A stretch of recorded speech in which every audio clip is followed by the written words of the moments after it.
My name is Paul Boca. Thank you for having me, Noel. Yes, Lord. Amen. Noel Eme. Habla Kumusa. Ifrentaga. Welcome to this segment. Our segment for this session is on the topic about the current non-selection of grade 9th and 11 students in Philippine schools. So this new policy that was established back in 2020, and um, the policy talks about the non-selection of grade 9s and grade 11s. That means that grade 8s and grade 10s will not sit for national examinations like before. And we are here to talk about the disadvantages of this policy. So, I believe as one disadvantage is that it causes a decline in academic standard. So, you three here with me will also talk about other disadvantages. So, I'll start with Noel. What's one of the disadvantages that you think this policy um, brings to the students or to the country? Thank you, Paul. This the effects of this topic is one of the curriculum that they have proposed, and they're rolling out in the islands provinces especially. But some of the advantages and disadvantages that we identified that are associated with the introduction of that policy is one of them is causes a lot of pressure on teachers. So I will be talking about it. The increasing pressure on the teachers can be attributed to a variety of factors. It comes in many forms. So some of the things that contribute to teachers' pressure is that some of the things that already exist. Excessive workload from lack of resource and student behavior, administrative work, and work life as well. So these are some of the things that have put more pressure on the teachers. And just imagine the idea of introducing that no exam for grade 8 and grade 10.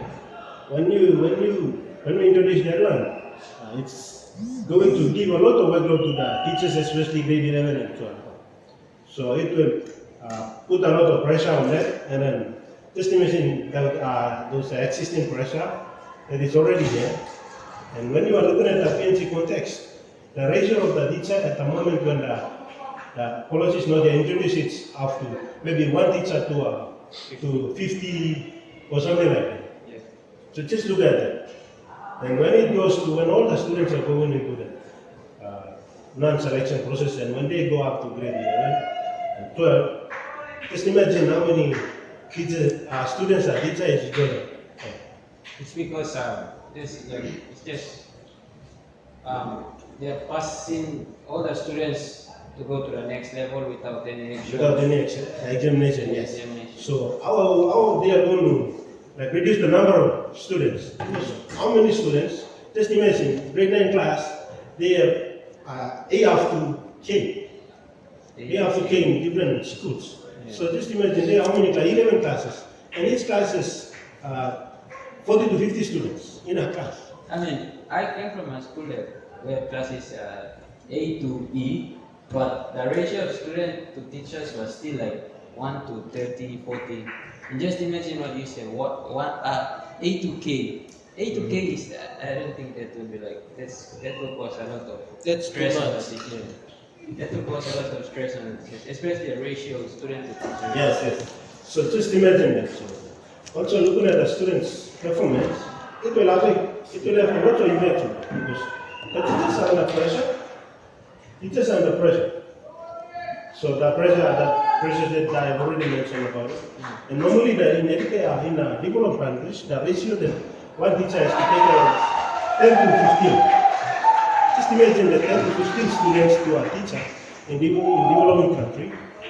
And then when you are comparing to a perspective, there's going to be a lot of pressure on the teacher. And do you think in an environment like this, a teacher is able to deliver to the students?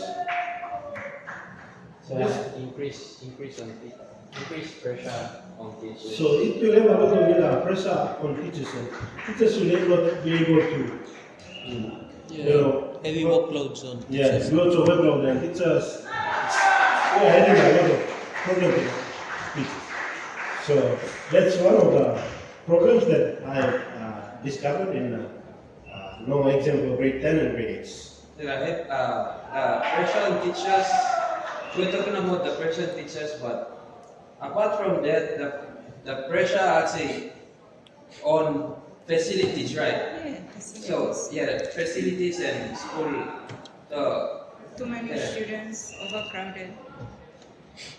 so that I think that's also another disadvantage, right? Yeah. Yes, that's another disadvantage. The resource strains are limited. Yeah, So because let's get Hamila, what do you think about this? I think like in schools in PNG we don't have many classrooms, like and laboratories, especially for science subject. Like students do experiments and all those like limited strains of resources. Yeah, and it's also cause pressure to teachers as well. Like one used to overcrowded students in one classroom, like prevent teachers from like going to like us. Just imagine the number of students in a class, and not only pressure, work life. Limited We use- facilities. I think the maximum number of students per teacher is maybe 30 or 35. Yeah, it's a major disadvantage on this new policy that they've come up with. That, that's one main problem now. All of the schools are facing. Yeah, They lack classrooms because of this policy. because of the policy. The policy was actually introduced back in 2020, like I said, Yes. by the National Education Plan. So It's supposed to be fully enforced by next year, I think. yeah, 2027. Yeah, 2020 to 2027. Yeah, but at the moment they are rolling out in some of the schools in the islands provinces. Islands province. They're piloting the policy. Ephraim, what do you think about that? Like, if students just continue to pass on and I think another one is when this policy is introduced, I think there will be higher unemployment risk. So the more people graduate, the jobs will be limited, and there will be higher unemployment risk. So the no grade 8 and grade 10 dropout policy in year 8, it has a good aim. It aims to keep all students in schools, but it can uncertainly increase the risk of unemployment or lower Papua living. So I think another factor is there won't be enough jobs for all of the graduating students if they all continue to grade 12, and if they all make it through, then I don't think that there will be enough jobs for them. yeah, because like they're all here and they're moving to another stage, all of them at the same time. So once they go and continue and graduate and try to find a job, I think it won't be easy to find a job. That's Yeah. what you're saying. And as a result, many school leavers who enter job markets without proper qualification or practical abilities, they will make it difficult to compete with the others. So they will absolutely they will be left out, and no jobs will be available for them. Yes, on that note, just by looking at the current stage that we are living as Papua New Guineans, we see that there's lots of young population, tens of thousands of people, students are graduating from grade 10, grade 12. There's a lack of job already. So PNG is not, we have not enough job, and just imagine. You're right. I mean, we already experiencing unemployment, and then this new policy, it also encourages unemployment, and that's what we discovered is unemployment is a disadvantage that will cause. And since we're already experiencing unemployment in the country, just imagine what happens in the future when students are just like passing on without any actual like test. So I have a point here. My point is, like I said earlier, it will this new policy creates a decline in academic standard. That's right. So academic standard does it's not only like the school's academic performance but also the students' mental capability, Thinking capability. thinking capability, their skills. If you don't shovel in life and you go and try to cut a tree, when you cut it down, No, go on. it's the same thing as the students' mind. So students need national examinations in order to sharpen their skills, their That's right. knowledge. Yeah, that reminds me of Charles Darwin theory. Survival of the fittest. That's when it comes in. So, if just imagine if all of them are whether weak or strong, all of them are going into that grade 12 and they go to the colleges and universities and they graduate. Just see, that's a lot of. It's gonna be chaos. But we're talking about like, yeah, it's good that it brings everyone together to like just continue into the next level of education. But then, if everyone is coming and just like some, I know for sure that some are just like taking this a free ride, just to pass on. But when a real test comes, will they be able to pass a test? Because this just talks about grade 9 and 11. What about the grade 12 examinations? In order to qualify to go to tertiary, will a child be, will a child have enough prior knowledge or memory, the capacity, brain thinking to pass on to the next level, which is tertiary or not? Because I don't think it will happen. There will be a lot of dropouts in grade 12. Yes, because exams are once that stream students are to know the students' capabilities and the mental ability to move on as they are qualified to go to another level. So if we say that all these disadvantages we all tied together, right? These disadvantages. So as a part, We need to just do some recommendations. yeah. All right, then. Okay, for higher unemployment risk later, for the recommendation, I should say the government should provide more job opportunities to cater for all the people, all the students. Today our Prime Minister said that he was doing Very that. What did he say? And Prime Minister. maybe 100,000 jobs. 100,000 job opportunities. Job opportunities. So he said that well, like some 2 years ago. Yeah. And people are still waiting for those Still job waiting for it. opportunities. James Marape said he'd create jobs for unemployed citizens, and they're still waiting for those jobs to come. Oh yes, you can see before the policy was introduced, people are already facing unemployment problems, and now they are creating this opportunity. I mean, the policy that they carried out. I think it will also. I mean, the number of graduating students will be higher. So when they graduate, that's the job will, the amount of job will be available for them to take part in. Cater for the number Spaces. space. Yeah. Spaces. Yes. Job vacancies. Yeah. Plus the ones that are already unemployed and are still looking for a jobs. So there will be a big competition finding jobs.